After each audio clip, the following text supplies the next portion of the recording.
Halo sahabat sehat, bertemu lagi dengan saya Dr. Stella. Kali ini kita akan membahas topik yang sangat menarik terutama untuk para penderita PCO atau PCOS. Nah, apa sih yang harus dilakukan? Terutama diet apa sih yang harus saya makan dan apa yang harus saya hindari? Nah, disimak ya. Sebelum lanjut ke videonya, tekan tombol subscribe dulu ya, yang warna merah. Dan jangan lupa tekan juga tombol loncengnya agar mengetahui video terbaru dari Dr. Stella. Terima kasih. Semoga sehat selalu ya. Nah, sahabat sehat, PCOS merupakan penyakit yang kali ini benar-benar nyebelin. Kenapa? Gimana tidak? PCOS merupakan singkatan dari Polycystic Ovarian Syndrome. Nah, gejalanya biasanya memiliki menstruasi yang tidak teratur atau bahkan tidak mendapatkan menstruasi sama sekali. Tentunya ini akan sangat mengganggu kesuburan. PCOS ini biasanya disebabkan oleh ketidakseimbangan hormonal. Biasanya hormon androgennya sangat tinggi.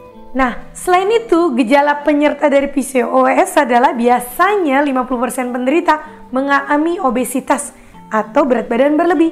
Selain itu juga mengalami jerawatan dan kemudian juga bulu tumbuh di tubuh dengan kasar atau banyak, dan juga tidak lupa kadang-kadang terjadi kebotakan di rambutnya. Nah, apabila ada ciri-ciri seperti itu, maka jangan-jangan menderita PCOS. Menurut banyak penelitian, PCOS ini juga memiliki efek jangka panjang yang tidak baik. Apa saja sih efek jangka panjangnya, terutama bila PCOS ini tidak diobati? Nah, efek jangka panjangnya bisa terkena penyakit jantung, kemudian kanker endometrium atau kanker rahim, kemudian juga bisa mengalami diabetes dan juga hipertensi atau darah tinggi. Bagaimana cara mengobatinya? Tentunya dengan diet yang baik. Kita masuk ya, apa saja yang harus dilakukan. Sebelum kita membahas makanan apa yang boleh dan makanan apa yang tidak boleh, kita harus mengerti apa target dari diet PCOS ini.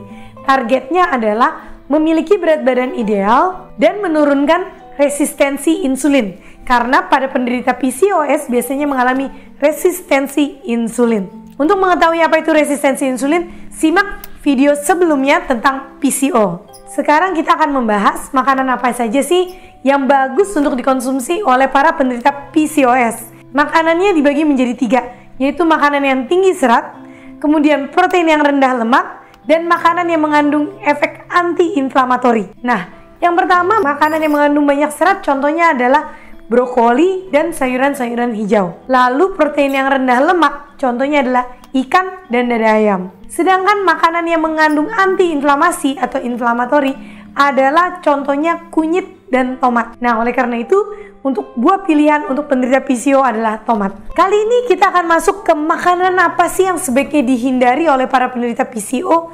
Ada 3 golongan juga. Pertama adalah karbohidrat rantai pendek, yang kedua adalah makanan atau minuman yang tinggi gula, dan yang ketiga adalah makanan-makanan yang bisa memberikan efek inflamasi atau inflamatori. Nah, apa aja makanan-makanan itu?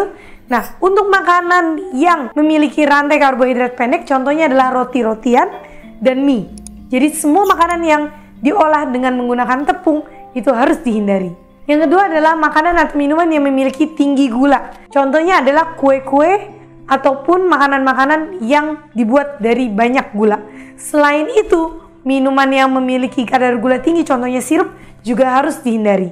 Sedangkan makanan yang bisa meningkatkan respon inflamasi contohnya adalah makanan daging olahan seperti sosis, nugget, dan sebagainya.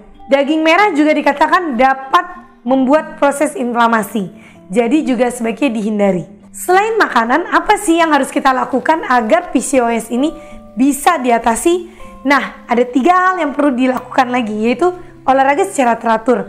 Menurut penelitian dikatakan bahwa olahraga sekitar 150 menit selama seminggu itu dapat membantu penderita PCO untuk menurunkan resistensi insulin. Selain itu, para penderita PCOS juga tidak disarankan untuk mengalami stres berlebih. Oleh karena itu harus sering melakukan relaksasi dan tidur yang cukup. Nah, yang terakhir adalah selalu menjaga berat badan di berat badan ideal. Dengan demikian maka semoga PCOS-nya dapat teratasi. Nah, demikian pembahasan kali ini tentang PCOS. Bila ada pertanyaan tulis di kolom komentar. Jangan lupa untuk subscribe, like, komen, dan share ya. Sampai ketemu di video selanjutnya.